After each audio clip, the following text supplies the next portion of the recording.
따뜻한 감성, 차가운 이성, 정확한 분석이 함께합니다. 뜨거움과 따뜻함이 함께하는 시간, 신율의 출발 새 아침. 신율의 출발 새 아침 3부 순서 시작합니다. 7004님 이런 문자 보내주셨네요. 대형 서점의 인터넷 서점 법인 할인은 40% 할인해서 판매한다고 하네요. 미치겠어요. 40%? 예, 저도 돌 것 같습니다. 그리고 오늘도 개편 특집 대담 대한민국 출구는 있는가 역시 이어집니다. 오늘은 경제 편인데요. 오늘도 역시 이 대담과 관련해서 문자 주신 분 중에서 한 분을 선정해서 오페라로 다시 태어난 셰익스피어의 4대 비구 오셀로 티켓을 보내드립니다. 어제 당첨자 발표를 못했는데요. 어제 이 티켓을 받으실 분은 1192님입니다. 자, 광고 듣고 3부 순서 시작하겠습니다.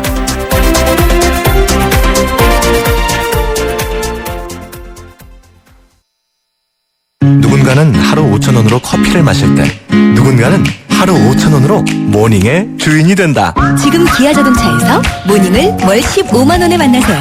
기회는 오직 10월 한 달뿐. 모닝 스마트 오토 기준 유효율 40%, 선수율 15%, 금리 2.9%, 36개월 할부, 홈페이지 참조. 기아자동차. 우리 집 통신 대표 번호 101. TV지를 101로 인터넷을 101로 홍보이도 101로 모두 가입해 CCTV만 봐도 101로 함께 101. 우리 집 통신은 101로 모두 다 해결해요. LG U+.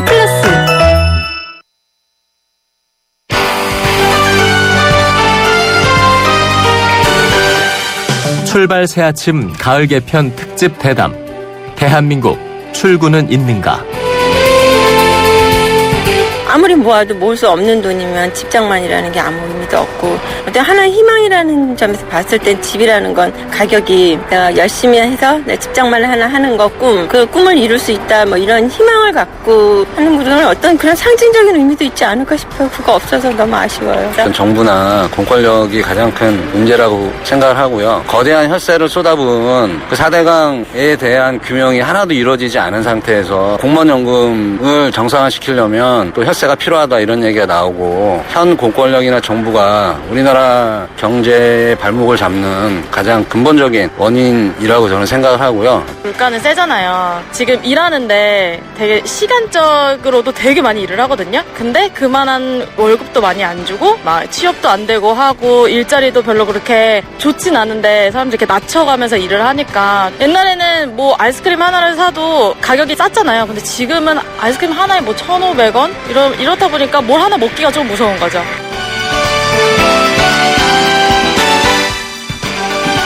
신율의 출발 새 아침 가을 개편 특집 인터뷰 대한민국의 출구는 있는가.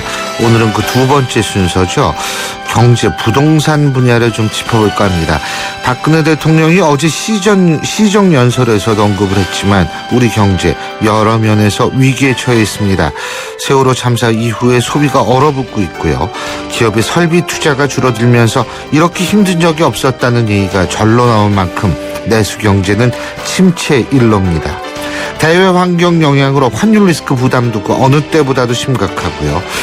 그런데 이 위기는 곧 또 다른 기회일 수 있을까요? 바로 이 문제 오늘 생각해 보겠습니다. 오늘 경제 분야 키워드는 바로 동력입니다. 자, 경제 활성화를 이끌 동력에 대해서 말씀해 주실 두 분 나와 계십니다. 아시아금융학회 회장이시죠. 건국대학교 오정근 특임교수, 그리고 단국대학교 도시지역계획학과 조명래 교수 두 분 나와 계십니다. 안녕하십니까? 네, 안녕하세요. 예. 자, 출구가 있는가. 이게 우리가 여기서 희망을 얘기를 하기보다는 객관적이고 현실적인 판단을 전 내려봤으면 좋겠어요. 그 판단 없이 희망을 갖는다는 건 사실 막연한 거거든요. 근데 어떻게 보십니까? 현재 경제 상황, 뭐 부동산도 계속 나오는데 꿈쩍도 안 하는 것 같고, 취업준비생 오늘 아침에 얘기를 조금 저도 방송국 오면서 들었는데, 그 방송을 통해서 들었는데 취업준비생도 진짜 출구가 안 보이는 것 같고 기업도 어렵다. 이거 막막한 거 아닙니까? 어떻게 보십니까? 조 교수님? 네. 저는 이미 오래전부터 한국 경제가 중진국 함정론에 빠졌다는 이야기를 했었거든요. 예. 이를테면 소득 10,000불, 20,000불 사이에 있었던 그 기간이 예. 앞서 갔던 선진국들에 비해서는 한 2배 정도 더 있었습니다. 그래서 올라갔다가 또 떨어지고 최근에 이제 다시 이제 20,000불대로 회복이 해서 30,000불대로 나가고 있습니다만 여전히 아직도 우리의 어떤 그런 고도 성장기의 어떤 그런 성장 패러다임이 그 이후의 어떤 그런 패러다임으로 전환하지 못하는 그런 아주 구조적인 그런 어떤 함정에 좀 빠졌다는 생각이 드는데요. 어저께 대통령께서 시정연설에서 우리 경제가 위기에 이제 처했다고 하시면서 지금 선택기로에 있다. 장기 불안과 새로운 어떤 선택을 해야 하는 그런 상황에 있으면서 특히 마지막 골든 타임을 우리가 지금 맞이하고 있다라고 이렇게 이야기할 정도로 예. 상당히 지금 이른바 저성장이라는 것이 이제 고착되는 이제 그런 이제 상황이라고 저는 보고 있고요. 일본처럼요. 예. 근데 사실은 그나마 일본과 다른 점은 우리 수출이 그나마 잘 됐었거든요. 예. 뭐 지금도 잘 되고 있습니다만 그럼에도 불구하고 지금 수출을 중심으로 하는 한국 경제의 어떤 그런 주된 어떤 특장이 될 수 있는 부분들이 갈수록 이제 약화되는 특히 수출만 하더라도 이미 3분기에 전기에 비해서는 2.6% 하락하는 그렇게 해서 2008년 4분기 이후 최저를 이제 맞이하는 뭐 그래서 아시다시피 우리나라 주력 기업들의 영업 이익 실적이 보면 대부분 다 떨어지는 이제 그런 상황이어서 예. 어쨌든 뭔가 돌파구가 필요하지 않나 하는 생각이 듭니다. 네.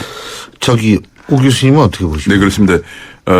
현재 우리 경제는 단기적으로는 경기 회복이 부진하고 장기적으로는 오늘 키워드가 성장 동력이라고 그랬는데 잠재 성장률이 하락하면서 잃어버린 20년으로 평가되는 일본형 장기 불황의 초입에 있는데 예를 들면은 일본의 경우에는 1992년과 93년의 물가 상승률이 1.7, 1.3으로 하락을 한 다음에 94년도에 0.7로 떨어지고 95년에 마이너스로 들어가면서 20년이 시작되었거든요. 20년 불황이 시작되고 성장률도 이제 92년, 93년에 일본이 0.8, 0.1로 추락한 다음에 장기 저성장을 가는데 한국 경우도 물가 상승률이 작년, 금년에 1.3, 1.4가 4로 떨어지고 성장률도 작년과 금년에 약 2.3, 3.0으로 추락을 하면서 완전히 우리나라가 지금 일본의 92년, 93년과 아주 유사한 그러니까 일본의 20년 잃어버린 장기 불황의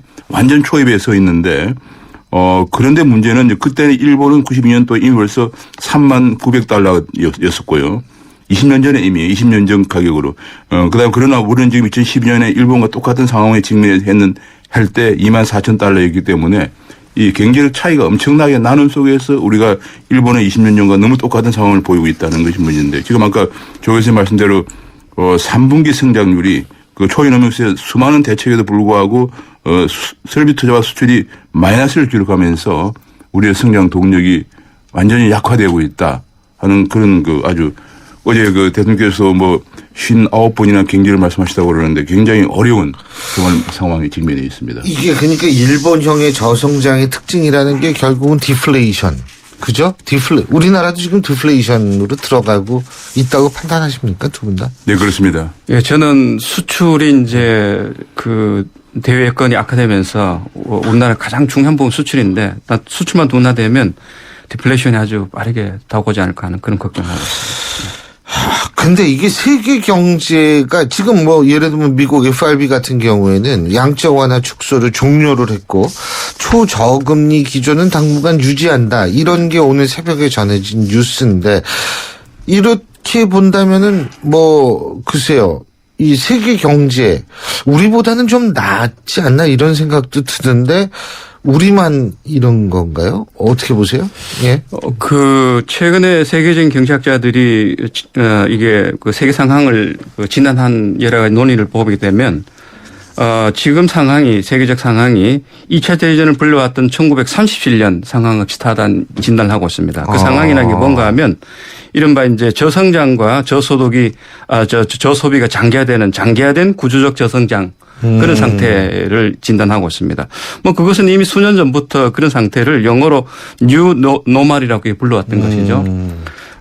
그래서 지금까지 한 70년대, 80년대 이후에 이른바 신자유주의 바람이 불면서 세계적인 어떤 그런 경제 성장이 어느 정도 이루어졌습니다만 그 신자유주의 어떤 그런 성장 동력들이 지금 이제 약화되고 있는 상태라고 봐야 될 것 같고요.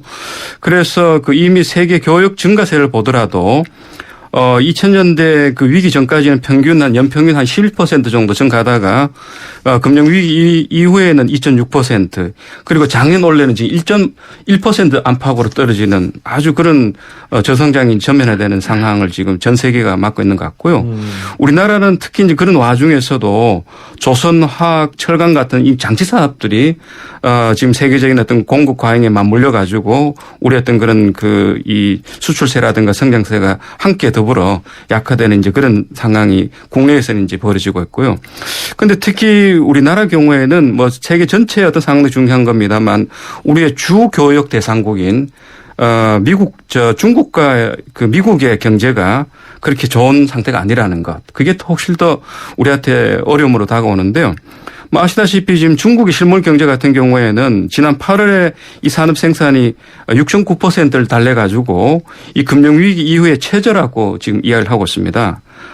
또한 GDP 성장률도 2009년 1분기 이후에 또 최대를 맞이하고 있어서 이른바 이제 세계 공장 역할을 하고 있는 중국의 빨간 신호가 들어오게 되면 우리나라는 뭐 수출 측면에서는 가장 어려워지고요. 앞에서도 언급이 있었습니다만 또 다른 그 교역 대상국인 미국의 경우도 조만간 지금 양적 완화를 이제 종료를 하겠다고 하고 있고 또 조기 금리 인상도 고려하고 있기 때문에 최근의 연구 결과를 보면 미국에서 지금 이 양적 완화를 종료하게 된다면 이 아시아 국가 중에서도 우리나라 가장 타격이 클 것으로 지금 예측을 하고 있습니다. 예. 그렇게 해서 우리나라의 경우에는 경제 성장률 1%가 감소할 것으로 예측하고 있기 때문에 어쨌든 이 대외 여건이 나쁜 것에다가 우리가 받는 충격은 조금 더 큰 것 같습니다. 예, 오 교수님은. 네, 그렇습니다. 이제 조금 전에 말씀하신 조 교수님 말씀하셨는데 이거를 최근에 이제 그 하버드 대학의 레리 서머스 교수가 세계 경제 장기 정체론을 얘기했습니다. 이제 장기 정체론이라는 게 약간 뉴노멀하고 비슷한 건데 세계 경제가 오늘 아침에 미국에서 이제 양적 완화를 종료를 한 것처럼 미국 경제만 유일하게 회복이 되고 있고 유럽이나 중국이나 일본이나 다른 나라가 다 지금 회복이 안 되고 심지어는 유럽은 독일마저 침체하면서 트리플 딥 얘기가 나오고 있는 상황이라서 제가 조사해 보니까 글로벌 금융위기 이전의 세계 경제 성장률이 3.7%였는데 글로벌 금융위기 이후에 2009년부터 금년까지 해서 2.9%로 거의 1%포인트 떨어졌거든요. 이게 굉장한 건데 1%. 그러니까 성장이 회복도 늦어지지만 회복이 된다 하더라도 이제 글로벌 금융위기 이전 수준으로 돌아가는 것은 거의 불가능하다 하는 것이 레리 서머스라든지 그다음에 스탠리 피셔 같은 연준 부의장이라든지 혹은 그 프린스턴 대학의 폴 크루만 이런 교수의 일관된 진단입니다. 그러니까 우리나라 같이 이제 대외 의존도가 높은 경우에는 타격이 자연적으로 클 수밖에 없고 여기에 돌파구를 찾지 못하면은 제가 보기에는 내년에는 3% 성장도 장담하기 어려운 상황이 올 수가 있다 하는 생각을 갖고 있습니다. 그렇군요. 그래서 이제 박근혜 대통령도 어제 상당히 경제 얘기를 50몇 번을 했다 뭐 이런 얘기까지 나오고 있고 최경환 경제부총리 역시도 초이노믹스라는 얘기가 나올 정도로 지금 굉장히 여러 가지 노력을 하고 있는 것 같은데 그중에서 초이노믹스 중에 우리한테 제일 많이 다가오는 게 다가온다기보다 우리 눈에 띄는 게 부동산 얘기 아니겠어요? 부동산 얘기인데 부동산 활성화를 위해서 사실은 이제 막판 모든 규제 다 풀었잖아요. 그런데도 부동산이 이게 지금 움직이는 것 같지가 않아요, 조 교수님? 부동산이 그 8월 달에 7월 달에 이제 LTV, DTI 이제 규제 완화를 하고요. 그 다음에 8월 달에 그 금리 인하도 하고 또 9일 대책 내놓고 또 최근에 금리 인하를 해가지고 최소한도 8, 9월의 지표는 많이 좋아졌습니다. 지표상으로는 많이 팔리고 막 이랬다는 얘기인가요? 특히 이제 거래량을 보게 된다면 8월 같은 경우에는 한 8만 6천 건을 해가지고 지난 4월 1일에 최고치에 달했고 만약 그 추세라면 원래 전체 거래량 한 90만 정도로 될 것으로 보는데 그 정도 같으면 한 2007년 정도 수준으로 돌아가는 정도인데 문제는 거기에 이제 거래량만 보더라도 증가 추세가 지난 4주 전부터 또 줄고 있습니다. 그래서 이게 반짝했다는 이른바 이제 얘기인가요? 반짝 일종의 그 수요에 이제 불과했다라고 이제 보고 있고요. 가격도 계속 오르고는 있습니다만 그 또한 그 오름의 폭이 지난 4주 전부터 둔화되는 이제 그런 단계에 이제 왔기 때문에 정부가 그러니까 이 초이노믹스 일환으로 내놨던 여러 가지 정책도 보면 결과론적으로 지금까지 그 상태를 보게 된다면 그동안 정부가 수없이 내놨던 대책들이 가져왔던 반짝 효과 이상을 넘어가지 못하는 것 같습니다. 달리 말해서 지금 우리나라 부동산 시장이라는 것이 이 변화가 뭐 공급 구조에서 변화라기보다는 수요 구조 근본적으로 변하고 있습니다. 인구가 줄고 있고 그다음에 집 값이 높기 때문에 집 살려고 하고 있고 가구가 소형화되고 있고 부채 규모가 크고 이런 여러 가지 아주 시장 구조 자체가 특히 수요 구조 자체가 아주 그 옛날과 아주 판이하게 바뀌고 있는데도 불구하고 정부는 여전히 아직도 옛날식으로 공급을 확대하고 매매거래를 확대하고 이런 쪽에 맞추다 보니까 시장의 진짜 수요랑 정부가 내놓은 대책 간에 늘 미스매치가 반복되고 있는데 그 반복되는 것이 MB 정부 때부터 지금까지 계속되고 있다고 저는 보고 있습니다. 그래서 이게 그동안 고도 성장기 때 우리가 살아왔던 이런 여러 가지 뭐 정책의 관성이라든가 이런 것 때문에 계속 제가 보건대 정책에 오조준을 하고 있는 그렇다고 해서 정부가 수요 시장을 지금 바꿀 수 있는 또 조건도 아닙니다. 그래서 이게 부동산 대책은 전반적으로 약발이 받지 않는 것인데 그나마 초이노믹스가 갖고 있는 가장 또 큰 문제는 이게 대개 이제 그 빚을 내서 소비를 하도록 하는 그런 것이고 이 부동산 거래라는 것도 금리를 낮춰가지고 LTV, DTI 규제를 완화시켜가지고 돈을 많이 빌려서 더 저가를 많이 빌려가지고 집을 사도록 하는데 지금 우리 사회가 아다시피 이제 저는 뭐 부채 사회라고 지금 표현하고 있는데요. 부채 사회로 지금 빨리 변하고 있기 때문에 이 부채를 가지고 집을 사거나 소비를 하게 된다면 이건 규정이 너무 많습니다. 따라서 부채를 이렇게 가지고 거래가 활성화된다 하더라도 저는 규정이 많기 때문에 그건 또한 답이 아니라 봐요. 그래서 여러 가지로 지금 부동산 정책은 핵심으로 가져가면서도 가장 정책이 잘 들어맞지 않는 그러면서도 여러 가지 문제를 수반하고 있는 그런 부분이라고 저는 평가하고 있습니다. 그렇죠. 지금 조 교수님 말씀하신 대로 빚으로 부동산 그러니까 쉽게 얘기한다면 빚내서 더 큰 집으로 이사 가라. 예? 뭐 이런 식의 지금 부동산 정책이 아닌가 이런 생각이 들거든요. 우리나라 그 부동산 정책의 가장 큰 문제점은 한 서너 가지가 있습니다. 하나는 부동산은 크게 세 가지 중요한 변수가 하나는 이제 규제, 금융, 세제입니다. 그런데 이번에 이제 금융은 풀어줬지만 규제는 여전히 안 풀고 있는 부분이 많습니다. 분양가 상한제라든지 초과이익 한수제 같은 거, 세금 같은 거 여전히 종합소득세 같은 게 있죠. 뭐 부동산 세제 같은 거 그런 걸 안 풀고 그런 건 국회에서 풀 생각도 안 하고 있기 때문에 결국은 금융 하나만 가지고는 이번에 반짝하다가 주저앉게 되죠. 그보다 가장 큰 문제점은 뭐냐면 부동산에 대한 사회적 인식입니다. 미국 같은 경우에는 연준에서 2012년 9월부터 매월 400억 달러씩 돈을 풀어서 주택 저당 채권을 매입했습니다. 왜냐하면 주택 저당 금리를 낮게 유지해 주기 위해서.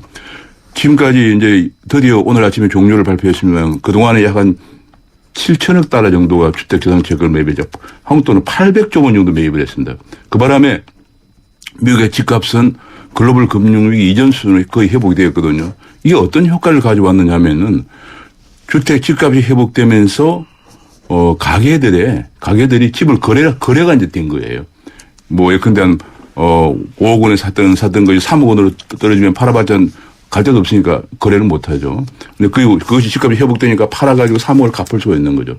그래서 어떤 일이 발생했냐면은 미국은 가처분 소득 대비해서 가계부채가 2008년도에 135%였던 것이 지금은 105%로 낮아지면서 주택 거래가 활성화되면서 오히려 부채가 줄어들면서 민간 소비가 살아나기 시작을 했습니다. 여기에 대해서 버냉키가 이 문제를 착안해가지고 지난 2년 동안 줄기차게 주택 저당 채권을 매입해서 주택 경기 부양에 심혈을 기울여 왔어요. 왜냐하면 주택 경기가 살아나지 않고는 민간 소비가 살아나지 않는다. 그러니까 민간 소비란 것이 한국 같은 경우에도 GDP의 약 51% 차지하거든. 절반이 넘습니다. 그렇기 때문에 그것 안 살아나면 안 되거든요. 그래서 지금 이게 굉장히 중요한 문제인데 그러나 우리나라에서는 부동산 그러면 이제 가진 사람들의 뭐 대책이다 뭐 이런 식으로 해가지고 아까 얘기했지만 규제라든지 세금 같은 거 여전히 해결이 안 되거든요. 그러면은 이거는 어찌 되느냐. 금융만 완화해 놓으니까 빚만 더 늘어나요. 주택 거래는 안 늘어나고.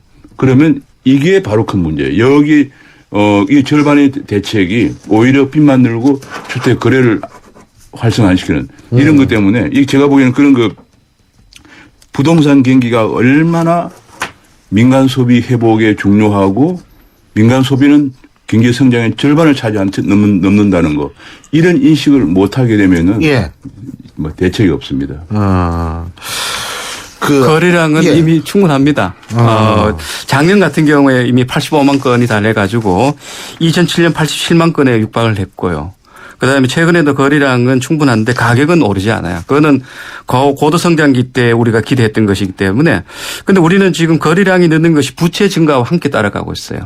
지난 1년간 선진국들의 부채 증가율, 미국 같은 경우에는 가계부채 같은 경우 1.5%, 일본 1.9%, 영국 1.0%, 독일 1.0%였는데 우리는 6.2%였어요. 그래서 지금 앞에서도 말씀을 하셨습니다만 가처분 소득 대비 금융부채가 지금 한 168%에서 59개 중에 가장 높을 정도로 우리는 지금 문제는 뭔가 하면 이 부채가 너무 크기 때문에 특히 저소득자 같은 경우에는 가처분 소득의 반 정도를 지금 이 부채 상환에 쓰고 있어서 다른 소비가 안 되고 있는 그런 상태입니다. 제가 우리 경제를 암담한 생각은 바로 저 부분인데요. 예. 미국이 2008년도에 135% 가처분 소득 대비 가계부채 그거를 이번에 105%까지 낮추는데 30%포인트 낮추는데 6년이 걸렸어요. 그런데 학자들의 분석은 이 비율이 100에서 110% 안으로 들어와야 소비가 그렇죠. 좀 된다 이거죠. 네, 그렇습니다. 그런데 우리나라는 지금 현재 글로벌 금융위기 때 143%였는데 이거 외에 160%를 넘어서 올라갔거든요.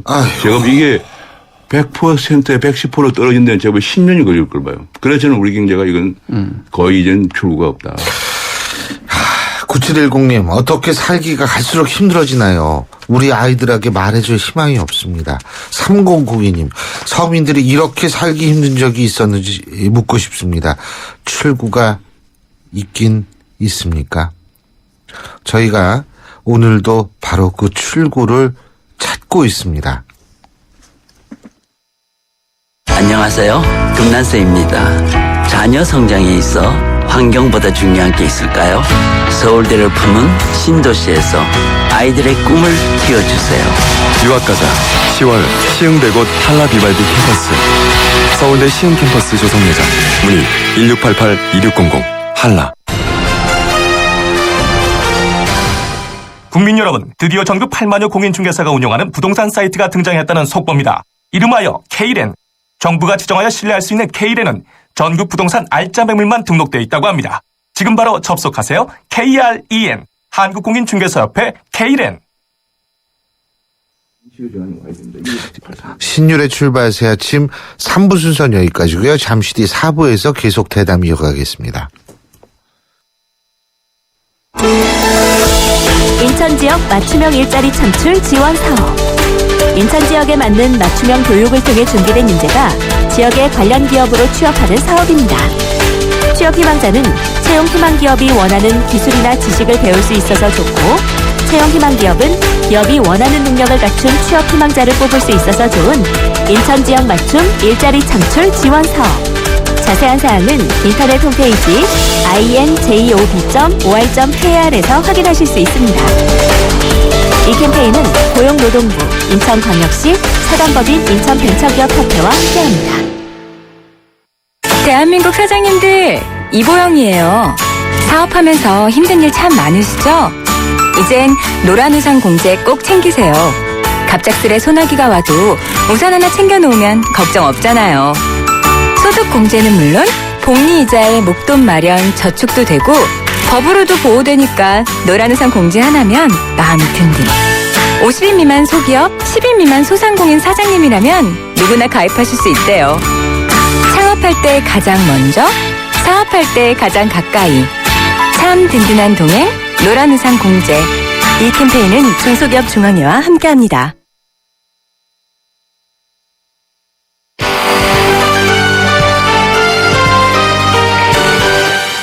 출발 새아침 가을 개편 특집 대담. 대한민국 출구는 있는가? 예, 신율의 출발 새 아침 4부 가을 개편 특집 인터뷰 대한민국의 출구는 있는가? 오늘은 경제와 부동산 편 알아보고 있는데요. 광고 듣고 대담 이어가겠습니다.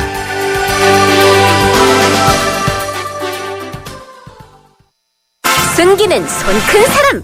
토핑을 2배로 주니까 베이컨, 스테이크, 소세지, 오징어, 새우가 듬뿍, 빵 끝엔 크랜베리 크림치즈와 애플 시나몬이 꽉. 토핑이 2배. 토핑 킹. 와, 맛도 2배네. 1588-5588 피자헛. 지금 주문하면 미디엄 가격에 라지를. 왜 안 된다는 거죠? 넥센은 묻지도 않고 바꿔준다던데. 운전자 과실에도 묻지도 않고 바꿔준다. 넥센 윈터 타이어 명품 보증제. 품질도 보증도 역시 넥센 타이어. 12월 구매 고객의 하남, 일부 품목 제외, 보증기간 2015년 8월 말까지. 우리 집 통신 대표번호 101. TV지를 101로 인터넷을 101로 홍보이도 101로 모두 가입해 CCTV만 가도 101로 함께 101. 우리 집 통신은 101로 모두 다 해결해요. LG U+. 차 안에서 먹고 또 먹어도 사람들이 타고 또 타도 페브리즈 차량용이 있으니 냄새 걱정이 없어요. 상쾌한 드라이브 페브리즈 차량용과 함께 페브리즈 차량용. 예, 신율의 출발 새아침 가을 개편 특집 대한민국의 출구는 있는가? 오늘은 경제 부동산 편인데요. 그래서 저희가 오늘 키워드는 바로 동력입니다. 지금 이 자리에는 단국대학교 도시지역계획학과 조명래 교수 그리고 아시아금융학교 회장이시죠. 건국대학교 우정근 특임교수 두 분과 함께하고 있습니다. 저희가 좀 전에 이 부동산 얘기하면서 빚 얘기하면서 이건데 결국 두 분 교수님의 말씀을 종합을 해보면 빚이 문제네요. 그렇습니다. 예. 언제든지 빚이 한번 늘어나면은 그 빚이 줄어들어야 소비를 할 수가 있거든요. 예. 그래서 제가 보기에는 우리 사회가 확실한 인식의 전환이 필요하다고 봅니다. 2012년 9월 달에 미연준의 번행 교장이 월 400억 달러, 약 한 45조 원에 해당되는 주택 저당 채권을 중앙은행이 직접 매입한다고 했을 때 미국에서는 미 의회에서도 아무도 반대하지 않았습니다. 왜냐하면 미국은 민간 소비 비중이 더 커가지고요. GDP의 68%를 차지하는데 이거 안 살아나면 안 되는데 집값이 저렇게 떨어지고 집 살 때 쓴 빚은 그대로 있으면은 민간 소비 안 살아난다는 걸 누구나 알기 때문에 그러나 만약에 그래서 그것이 이제 시행한 지 한 2년 사이에 약 한 7천억 달러, 한국 돈은 800조 원, 우리나라 예산의 2배 반을 쏟아부어서 집값 회복에 진력을 했습니다. 그런데 만약에 한국에서 한 2년 전쯤에 부동산 가격이 떨어졌을 때 부동산 정상화시키기 위해서 중앙은행이 채권을 매입한다 그러면 아마 시민단체다 혹은 야당이다 뭐다 난리가 났을 거예요. 중앙은행이 왜 그런 거 하느냐. 이게 인식 차이인 거예요. 그러다 보니 우리나라는 지금 8년째 부동산 회복 안 되고 있고 아직도 일부 정치인들은 분양간 상한제 이미 다 사문화된 거지만은 옛날에 전임 대통령이 도입한 거라 빚이 안 된다 이런 얘기하고 있고 그러다 보니까 이것이 서민을 위한 것처럼 하지만은 민간 소비가 안 살아나고 성장이 안 되니까 오히려 1% 성장하는데 성장하면 6만 명에서 7만 명 일자리가 창출되는데 거꾸로 1%가 그러면 떨어지면 6, 7만 명의 일자리가 감소됩니다. 그래서 지금 현재 가장 큰 문제는 우리나라 연간 3% 성장밖에 안 되니까 25만 명밖에 일자리가 창출 안 되거든요. 근데 연간 대졸만 해도 50만 명이 나옵니다. 그 물리적으로 20만에서 30만 명 갈 데가 없는 일이 지금 10년 이상 계속되면서 오늘날 비정규직 600만 명이 된 거예요. 근데 문제는 이 사람들은 경기가 회복돼도 취업이 안 돼요. 왜냐하면은 예컨대 2008년도에 대학 졸업한 사람이 2014년도 회복된다고 해서 신입사원으로 갈 수 없잖아요. 그러고 이미 탤런트가 인간의 그 재능이 몸에 체화되어 있는 게 훼손됐기 때문에 취업도 안 돼요. 그래서 이 문제에 관해서 오히려 서민을 위해서 경기 집값 보양하면 안 된다고 한 정책이 미국과는 정반대로 간 거죠. 결국은 서민에게 엄청난 실업자와 일자리 없는 큰 문제를 유발시키기 때문에 이 문제에 관해 지금이라도 정말 인식의 전환이 되지 않으면 우리 경제는 정말 요원하다 하는 걸 말씀드릴 수 있습니다. 참 저도 애 키우는 사람 입장에서 참 걱정이 많이 되네요. 근데 부동산은 우리 오 교수님 뭐 좋은 말씀 하셨는데요. 저는 사실 좀 생각을 달리하는 부분이 하나 있는 게 우리나라 지금 그 국민 경제가 부동산의 의존도가 너무 높아요. 우리 고도성장기 때 살아왔기 때문에 그게 이제 다른 OECD 국가들이 소득이 5,000불에서 10,000불, 10,000불에서 15,000 쭉 이런 단계와 우리나라가 그 수준에 있을 때를 비교를 하면 우리나라가 언제든지 국민 경제에서 건설 부동산 산업의 비중이 2배나 차지했습니다.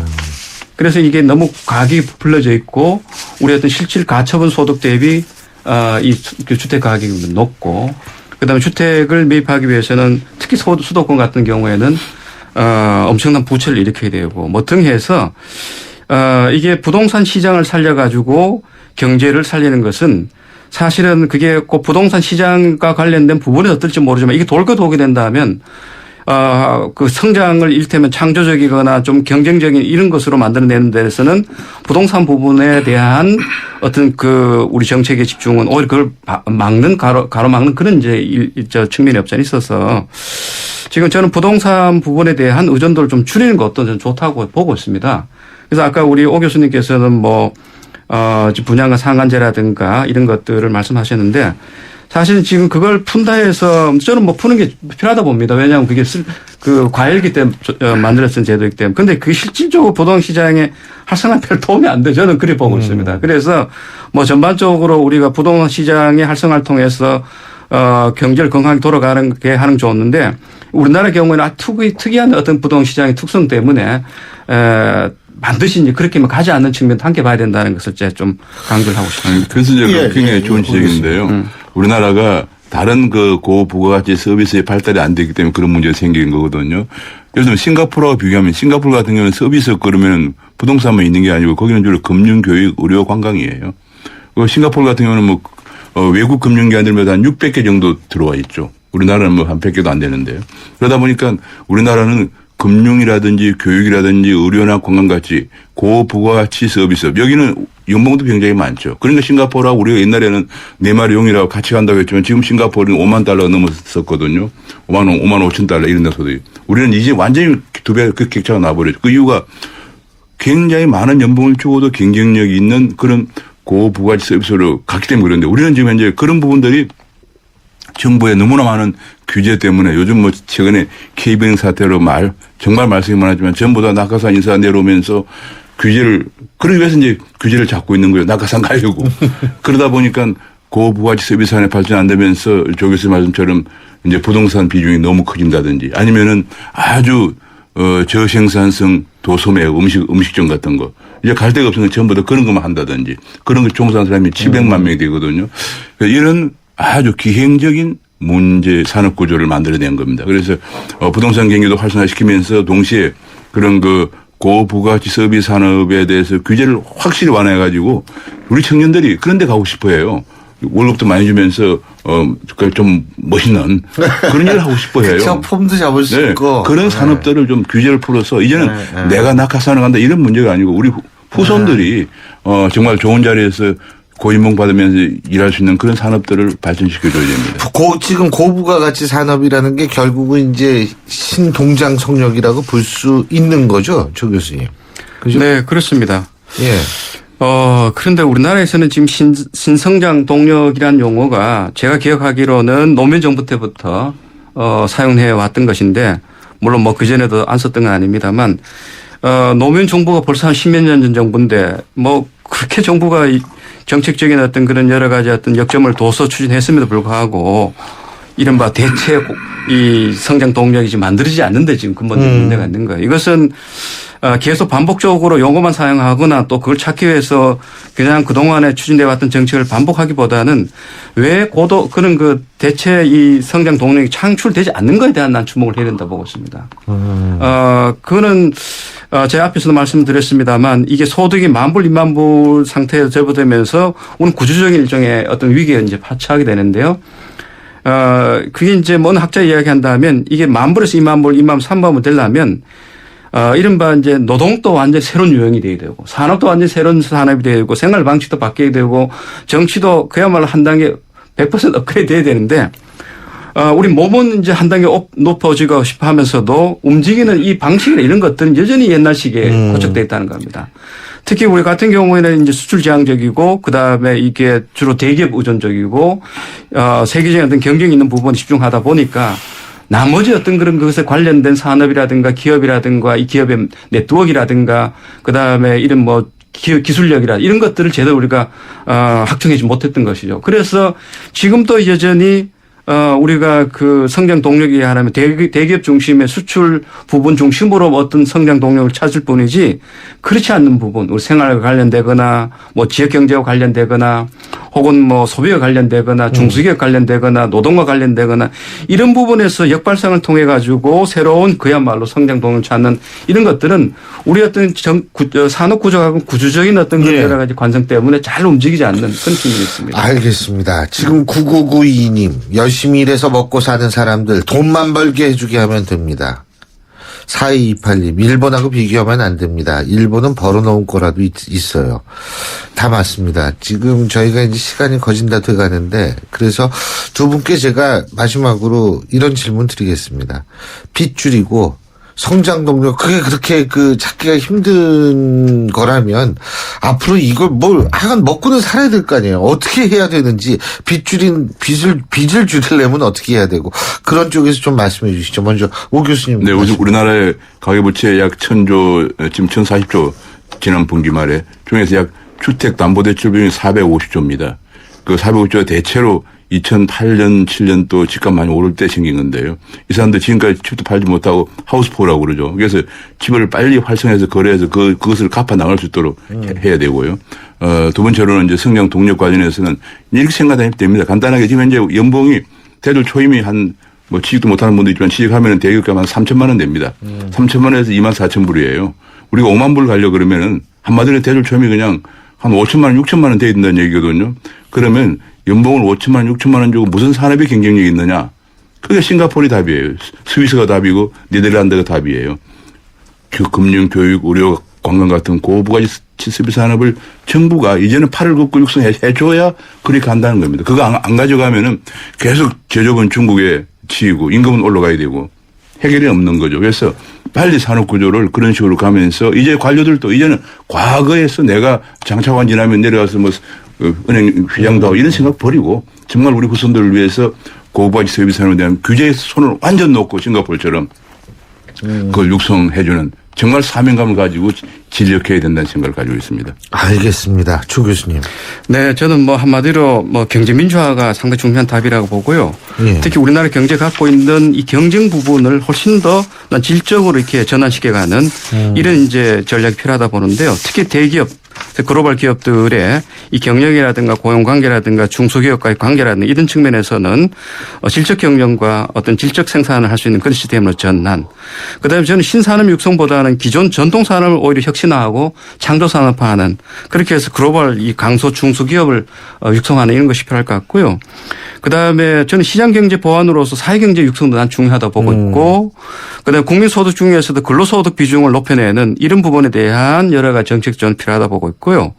그다음에 이 청년 일자리 그다음에 노년 일자리 좀 나눠서 이 전자의 경우에는 주로 중소기업을 육성을 해서 중소기업형 신산업 육성 예. 그다음에 노년 일자리 같은 경우는 사회경제적인 어떤 부분의 육성을 통해서 이렇게 좀 차별화해서 여러 가지 어떤 고용 문제라든가 소득 문제를 해결하는 이런 전략도 필요하다 보고 있고요. 끝으로 저는 지방도 난 상당히 중요하다고 봅니다. 공간적인 정책도 필요하고 있기 때문에 지방이 상당히 이제 잠재력에 비해서는 성장이 안 되기 때문에 이런 부분의 육성도 난 필요하다고 보고 있습니다. 알겠습니다. 자, 오늘 저희가 대한민국 출구는 있는가 또 암담해졌지만 경제와 부동산 부분 얘기를 해봤는데요. 지금까지 아시아금융학교 회장이죠. 오정근 건국대학교 특임교수 그리고 단국대학교 도시지역계획학과 주호명래 교수 두 분과 함께했습니다. 오늘 말씀 잘 들었습니다. 고맙습니다. 네, 감사합니다. 감사합니다. 코웨이에선 정수기 필터 교체하듯이 오염된 매트리스 상단을 새 걸로 교체할 수 있대요. 우와! 게다가 미세먼지부터 진먼지 진드기까지 7단계로 케어해준대요. 우와! 위생까지 책임져야 진짜 침대다. 코웨이 매트리스 케어 렌탈 1588-5200. 한국 타이어가 전하는 겨울 소식. 겨울이 오기 전에 사람은 김장 준비, 동물은 겨울잠 잘 준비하는데 그럼 자동차는? 겨울용 타이어 미리 준비해야죠. 한국 타이어 홈페이지에서 예약하시면 선물을 드립니다. 11월 15일까지 드라이빙 이모션 한국 타이어. 28글자로 백성의 눈을 뜨게 하겠다. 세종대왕의 혁신적인 생각. 동서양을 융합해 새로운 문화를 만들겠다. 알렉산더 대왕의 창조적인 생각. 위대한 생각은 녹슬지 않습니다. 위대함을 향해 갑니다. 포스코. 미안해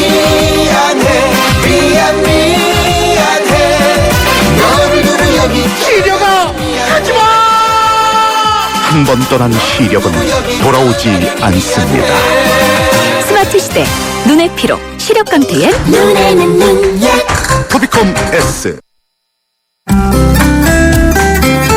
예, 오늘 당첨되신 당첨자분 말씀드리죠. 1397님께 오텔로 티켓을 보내드리겠습니다. 신율의 출발 새 아침 저희가 준비한 순서 오늘 여기까지고요. 저는 내일 오전 7시 15분에 다시 찾아뵙겠습니다. 고맙습니다.